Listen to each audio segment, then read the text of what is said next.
Blass.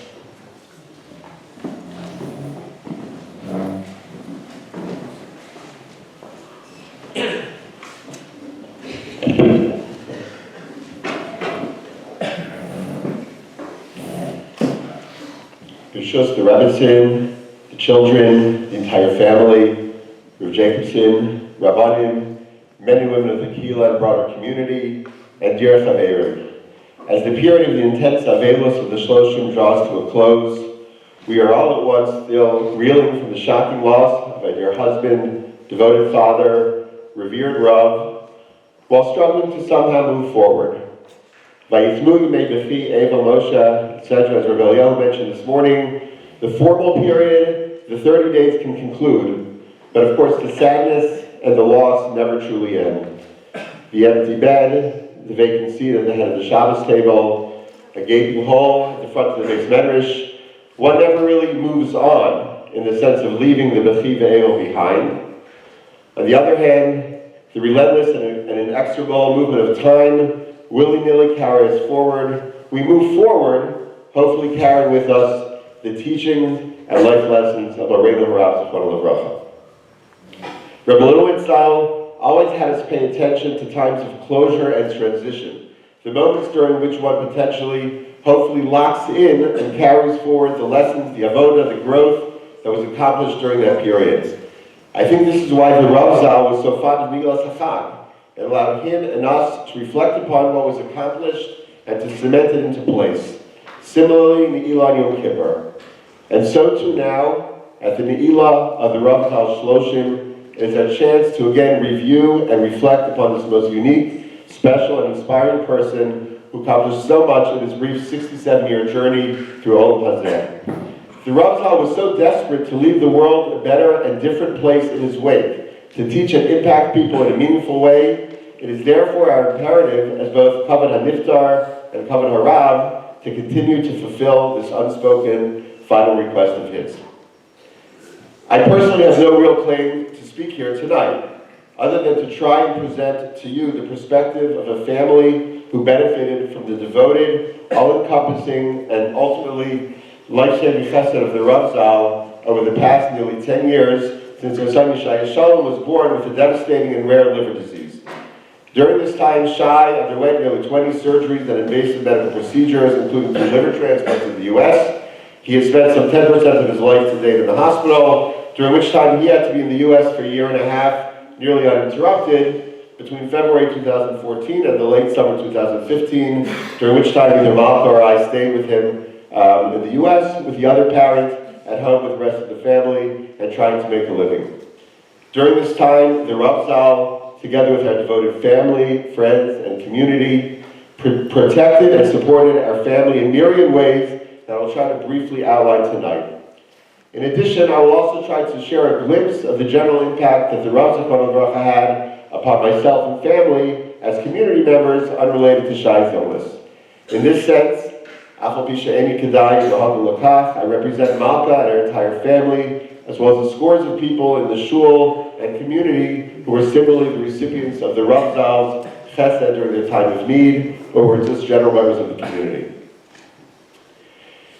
In reflecting upon the Rav Zal, I was initially drawn to the model of a melech, both as a builder of a community and multiple communal institutions, and especially in light of the Rambam's evocative description of the melech's nearly limitless self-sacrifice on behalf of the Am.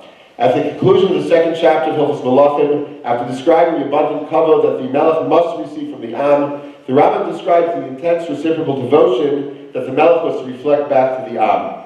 Kederech shechilek lo hakosav hakavod hagadol v'chayim hakol b'kvodo kach tzivehu liyos libo b'kirbo shafel v'chalol v'yechonen u'merachem l'ktanim v'gedolim v'yetze v'yava b'chefseinu v'tovosum v'yachus al kvod koton sheb'ktanim כשמדבר על כל הקהל בלשון רבים וידבר רחוק לעולם יסלהם בענווה יסיירה ויסבול תירפא ומעשם ותונוסם כאשר יישא העומד עשה יונק.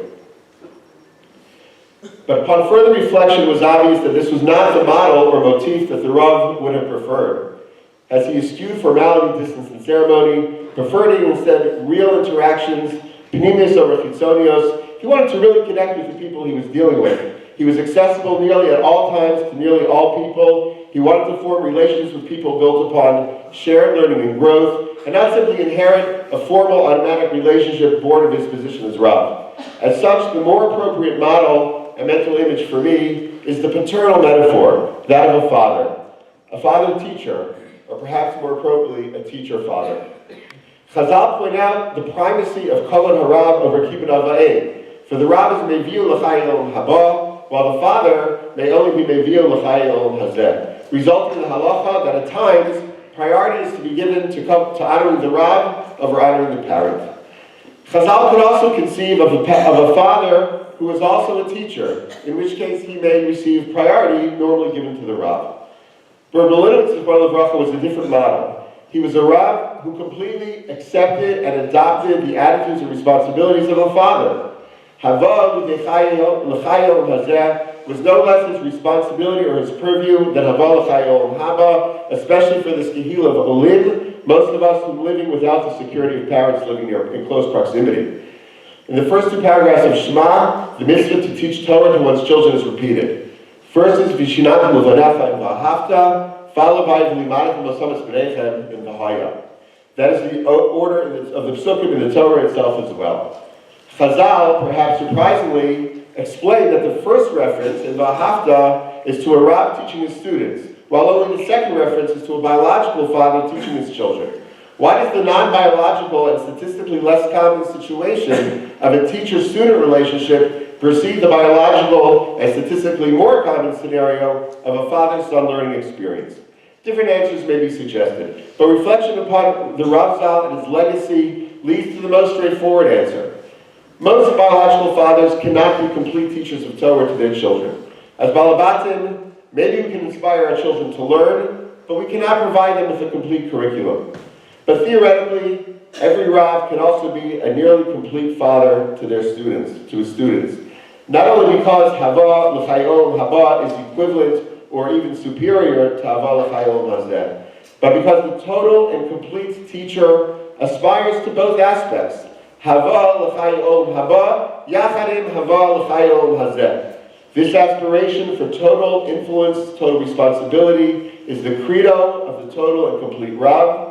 And thus, the paragraph describing that ideal relationship precedes the description of the purely biological one. Rav Malinowitz's embodied this perspective, demonstrating that it is indeed humanly possible to actualize it.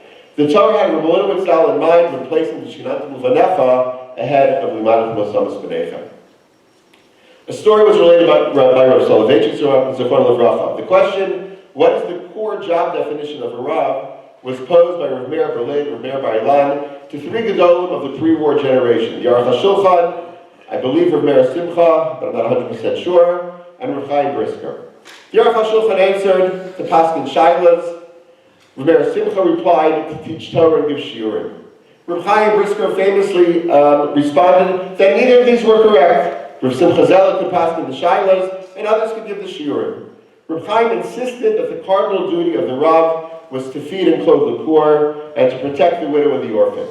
But to be honest, I think that Rav Malinowitz's would have respectfully disagreed with these luminaries, insisting that the true job of the Rav is to accept the full weight of all three of these tasks into his personality and the scope of his responsibility. For these aren't distinct and independent functions to be balkanized and outsourced. The gestalt of the complete Rav is greater than the parts.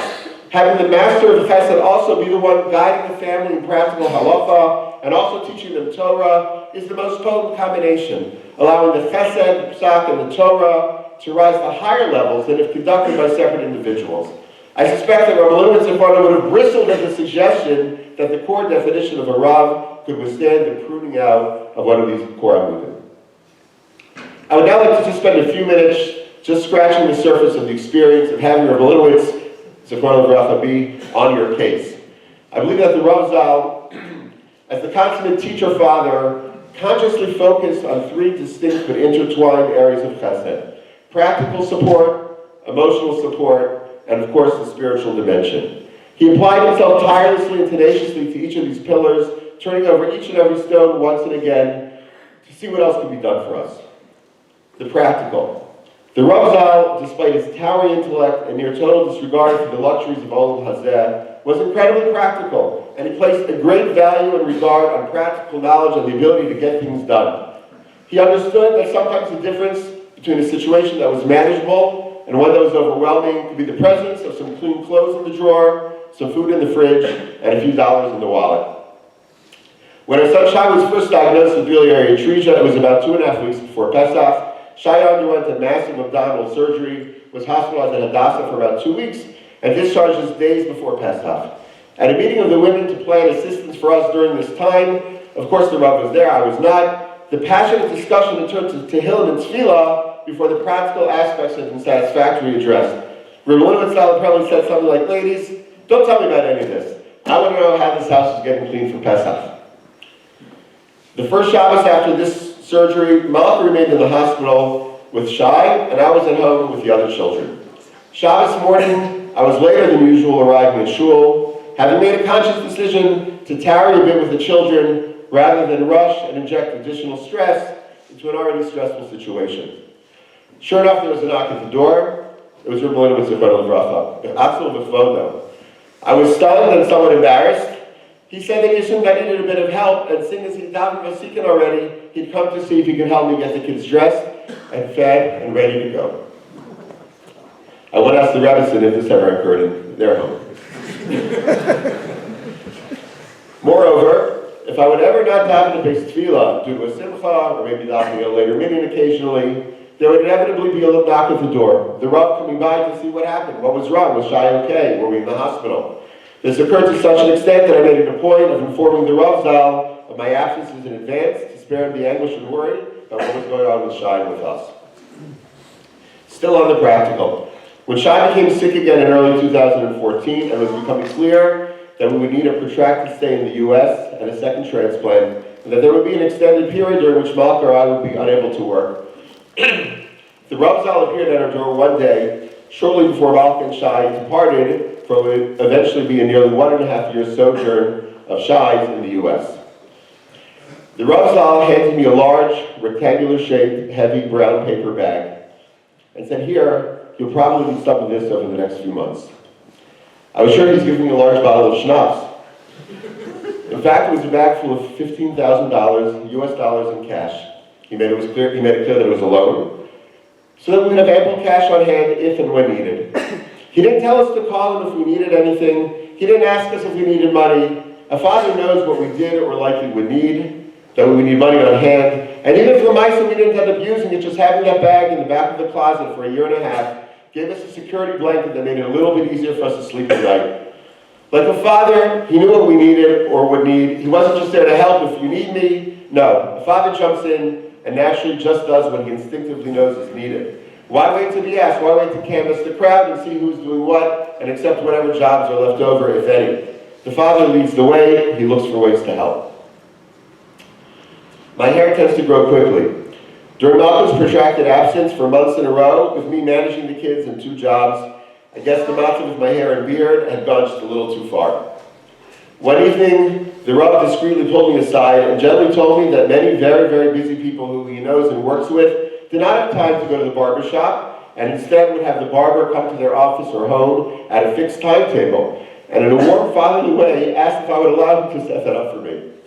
I, of course, refused, but I did manage to get a haircut and a shave the next day. The Mefarshim struggle, as Benji alluded to a few minutes ago, with defining the simple meaning of V'ahavta l'recha kamocha. Firstly, it simply isn't true. How can it be kamocha if the halacha passes the chayecha kodmin? One's personal needs do in fact supersede and take priority over those of another person.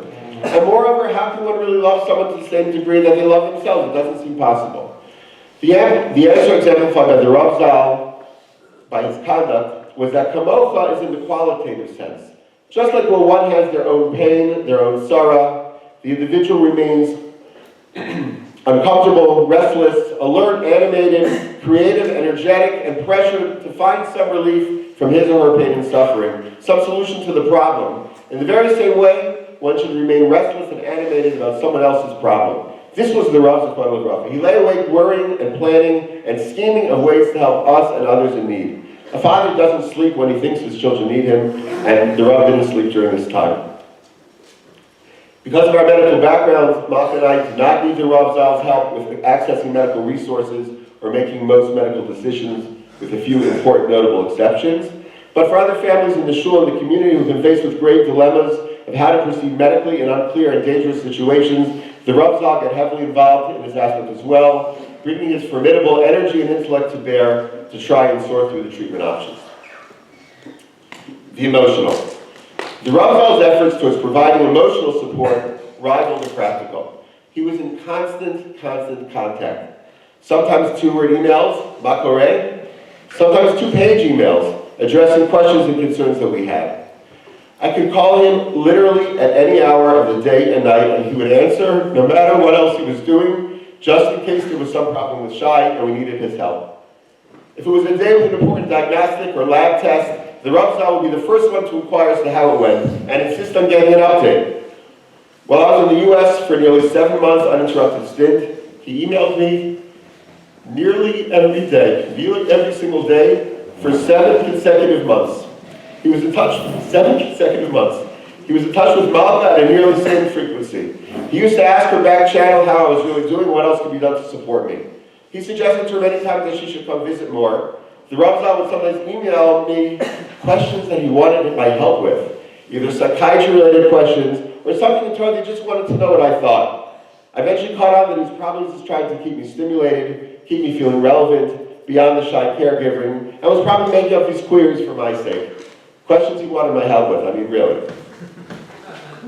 In 2014, when Malka was in the US for some 4 or 5 months, the Rav Zal was very concerned that she was lonely and needed additional friendship. And he nearly arranged for a friend to mysteriously appear until I somehow managed to persuade him that this just would not work well for Malka. But that is where his head was. That's what he was preoccupied with, finding a friend in Staten Island, New York for Malka Blass while she was marooned there, waiting for a transplant. After Shai's first transplant, when Malka was stuck in the ICU for over a month, the Rav Zal came down to Philadelphia, I think David drove him down maybe, and on Thanksgiving Day to visit.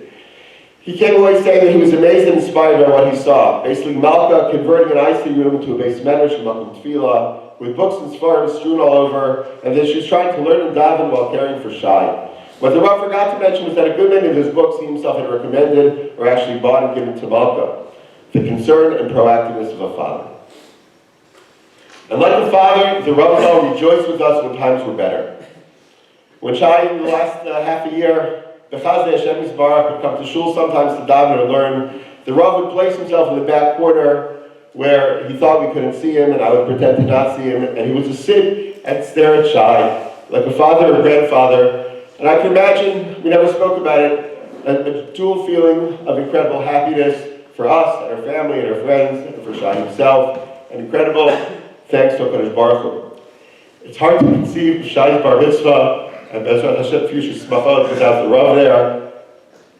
It's hard to conceive of such a thing. Who can forget the Rav's Purim 2011 song, Here Comes Their Son, just 2 months after we returned from the US after Shai's first transplant, still very weak and sick, being hospitalized every other week, but very much alive and kicking. The Rav's Chaim Malinowitz wrote and performed, together with Aryeh, both quite inebriated and in totally outrageous costumes, at the Shul Purim Masiba, the classic Beatles song, Here Comes Their Son, Here Comes Their Son, Hashem said it's all right. Shai Shalom, it's been a long, cold, difficult winter. Shai Shalom, Baruch Hashem that you were here. Here comes their son, here comes their son. Hashem said it's all right, etc. And once, after the results of a biopsy of lymph nodes that were very, very, very worrisome for cancer, Mamish B'derech Nes, the results came back completely normal and clean. I came to tell the Rav Zal in person. He couldn't contain himself. He ran over to me and said, I'm not normally a big hugger, but this time I have to make an exception, and gave me a tremendous bear hug, sharing his tremendous simcha as well as relief. He then, of course, made me promise never to tell anyone about that hug. One final point about emotional support. When times were tough, the Rav Zal regularly came to our home Shabbos morning after davening. His family already knew, Tati was by Blass, and they would just have to wait for lunch. And with our other kids eavesdropping from upstairs, the Rav would sit with us, talk and listen, hear what was on our minds, try to answer our questions, share our fears and concerns, always encouraging, gently but only half-heartedly reminding us that we should try not to cry on Shabbos, trying to keep our heads above water, and as I'll discuss in a moment, to keep us connected to Hashem. I recall his final visit prior to our leaving for the U.S. for Shai's first transplant. He came by to say goodbye. Before he left the house, he held Shai's little green-yellow head in his hand and sang to him a tefillah and a bracha. This image of the Rav standing there, holding Shai's head in his hands and singing to him will remain forever etched in our minds.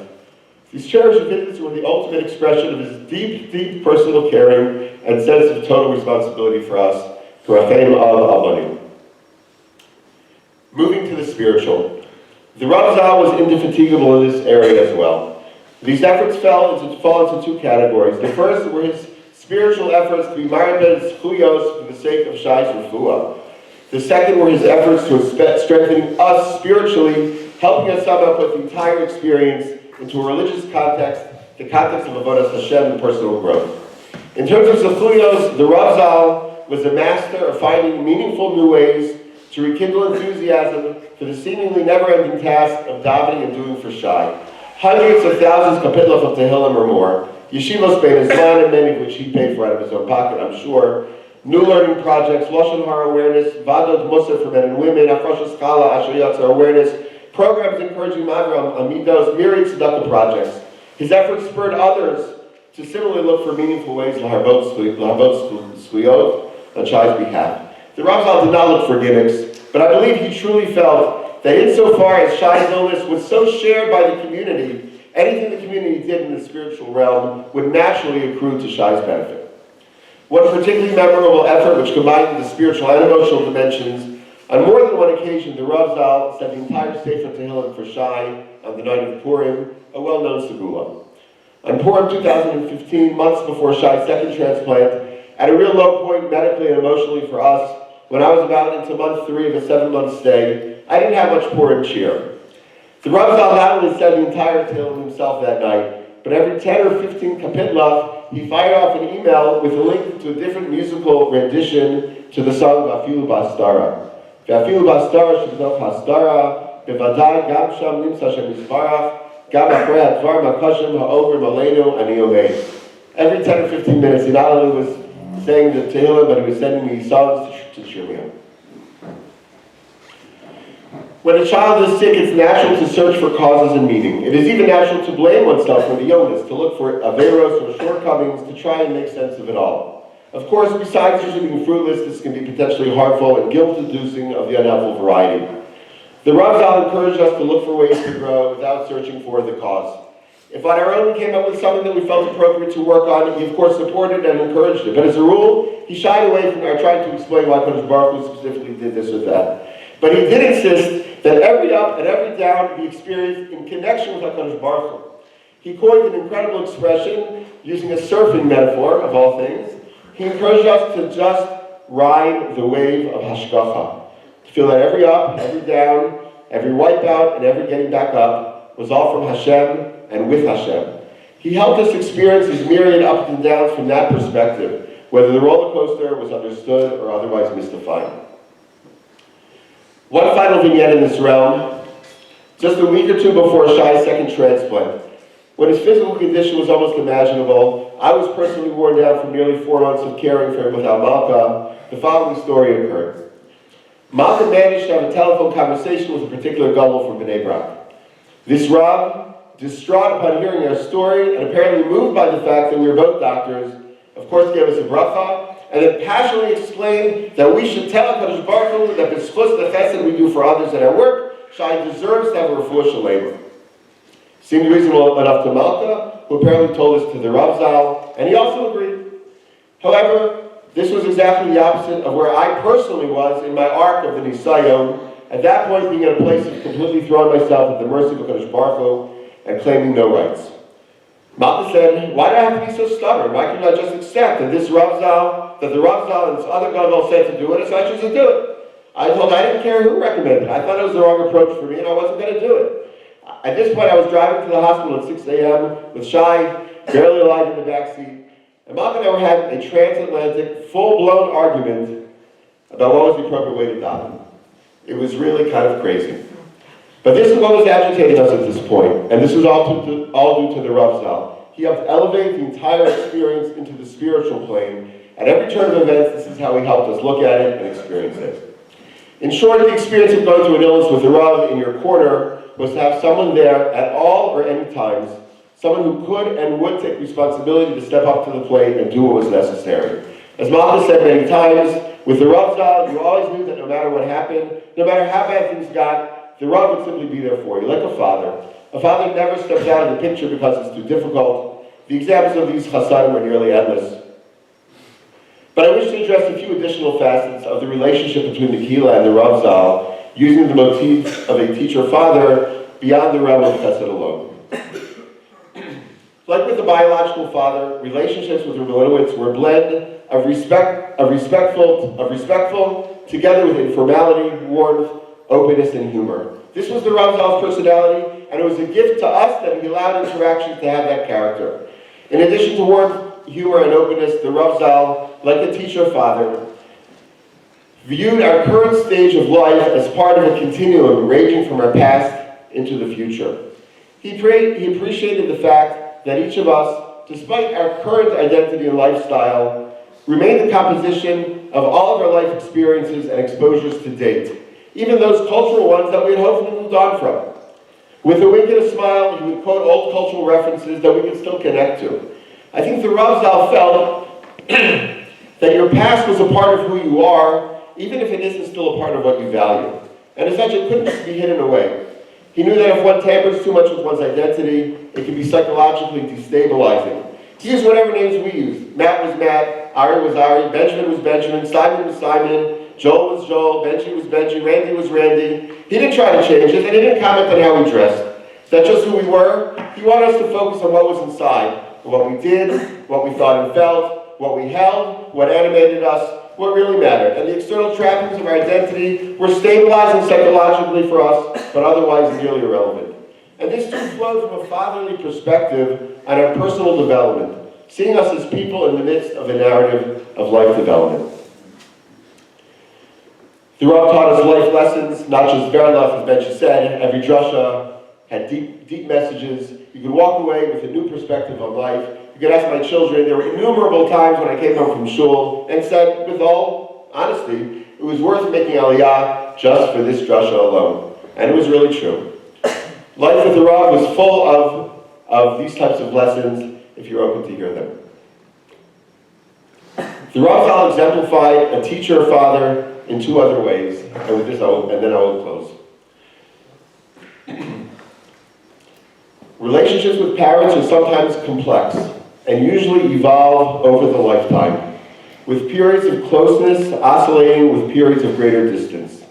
This is true of our natural parents. Every one of us knows that. And this was true as well with relationships with the Rav Zal. Most people had cycles in their relationships with him. He was incredibly intense. He experienced strong emotions and sometimes expressed them. By his own admission, dealing with him was not always easy, and he could be a little impatient. And as Rabbi Malinowitz, Joel expressed, when the Rav came to the conclusion that some of these modes of expression were counterproductive, he amazingly, and what for me was one of the greatest acts of avodas Hashem that I've ever seen, he truly effected a complete and total major change in his way of expression over the past year or two. But leaving that aside, that's not the point. The point is that just like with a parent, the value of that relationship, the totality of the impact of the parent upon the life of the child is never measured by the intensity or the quality of that relationship cross-sectionally at a particular moment or period in time. Rather, by the aggregate impact that parent has had upon the development of the child in the important realms of their formation. There's one final way that the Rav Zal's relationship with us resembled the parental.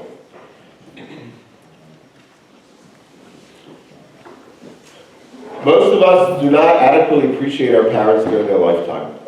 We take them for granted, assuming that they'll be here forever, assuming that they somehow know the gratitude that we harbor deep within us.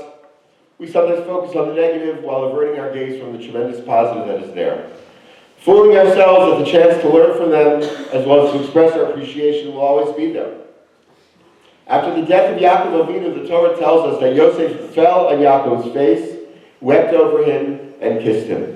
Rav Soloveitchik Zichrono Livracha asked, why does the Torah need to tell us about this post-mortem kiss? What do we learn from it? What is its relevance? Rav Soloveitchik explained that, and I quote, the Torah stresses this kiss to inform us that only now did Yosef fully appreciate and understand his father. In death, the image of Yaakov became all the more radiant, alluring, and enchanting. You learn to appreciate your father only as time passes on. The further you move away from the images of your ancestors, the more precious their teachings become. The distance enhances their spiritual aura. Only then does the son moderate his insensitivity and begin to identify with his father, and so on. I think I speak for most of us here that we almost certainly did not adequately appreciate Rav Malinowitz Zichrono Livracha. And what we did appreciate about him, we almost certainly did not adequately express and convey to him. I want to share with you one last idea. Towards the end of the Rav's life, he did allow us a little bit to help him here and there, something intensely meaningful for us as children, but really only a drop in the ocean of our debt to him. I want to share one final idea and share with you a few words from a letter that I wrote to the Rav Zal more than a year ago, after he confided to me and to others that he was considering retiring from the shul, a decision that he later retracted. At the end of my letter to him, I tried to articulate to him a glimpse of how I felt, sentiments which I think express what all of us here tonight feel and wish to tap into. Quote, no one who has been exposed to you and your teaching and your avodas Hashem lives in the same religious world anymore. You have opened the eyes and hearts of everyone to levels of religious experience and devotion and intensity that people didn't even imagine existed. If you retire from the shul, it does not erase the building of a shul in a community, the levels of avodas Hashem tasted and hopefully reached, the squillions of hours of Talmud Torah that have ensued, the tefillos that have been poured out and inspired as a result of your teaching and example, the hundreds, if not thousands, of people who have directly and indirectly been affected by your devoted chesed, much of which, probably most of which, no one will ever know about.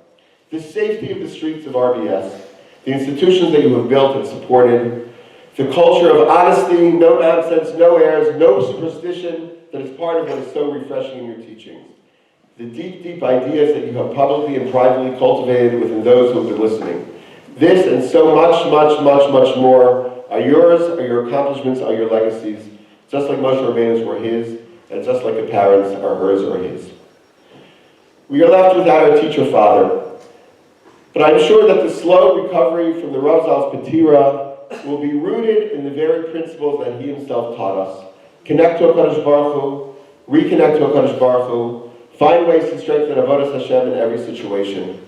Draw strength from his constant presence and hashkafa, strengthen the bonds of family and community, support one another in all important realms. And finally, lock in, cement, and carry forward the pivotal and life-changing lessons that the Rav Zal taught us. Yehi Zichro Baruch.